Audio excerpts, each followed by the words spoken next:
మరి ఈ సంవత్సరం కూడా మరి ఉత్సాహంతో ఈరోజు నేను ఒక్కరిని కాకుండా నాతో పాటు ఒక్కరిద్దరు కాకుండా పెద్దల యొక్క ఆశీర్వాదంతో ఇక్కడ ఉన్నటువంటి వీరందరి యొక్క సహాయ సహకారాలతో వీరందరి యొక్క మరి అధ్యక్షులు సైఫా సురేష్ గారు కూడా ఎంతో అనుభవజ్ఞులు.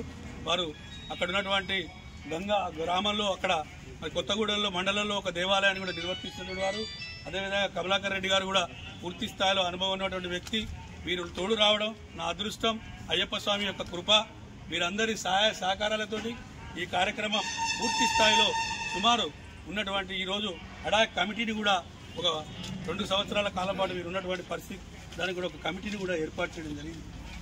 మరి ప్రధానంగా ఈ యొక్క కార్యక్రమంలో గతంలో ఏర్పాటు చేసినటువంటి కార్యక్రమం ప్రకారంగా మన అధ్యక్షులు సైఫా సురేష్ గారు, కార్యదర్శి కమలాకర్ రెడ్డి గారు, కోశాధికారి దొడ్డా రవీందర్ గారు, ఉపాధ్యక్షులు ఇరుకు కోటేశ్వరరావు గారు, పబ్బా రమేష్ గారు, అనంతుల రామనారాయణ గారు సహాయ కోశాధికారి, ఆర్గనైజింగ్ సెక్రటరీ శ్రీరాముల శంకరయ్య గారు, చెకిలం కృష్ణమూర్తి గారు, పాలకుర్తి శ్రీనివాస్ గారు, వజనపల్లి శ్రీనివాస్ గారు, బొద్దుల దివాకర్ గారు జాయింట్ సెక్రటరీ, తక్కల్లపల్లి యుగంధర్రావు గారు, బండారుపల్లి చేచారావు గారు, కోమన్ల భూపాలరావు గారు.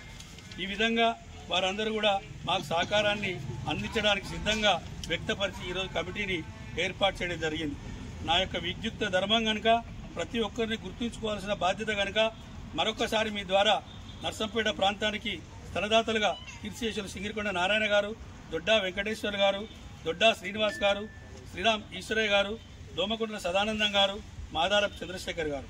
అదేవిధంగా మరి నర్సంపేట శ్రీధర్మశాస్త్ర అయ్యప్ప స్వామి దేవాలయంలో ఈ పునర్నిర్మాణ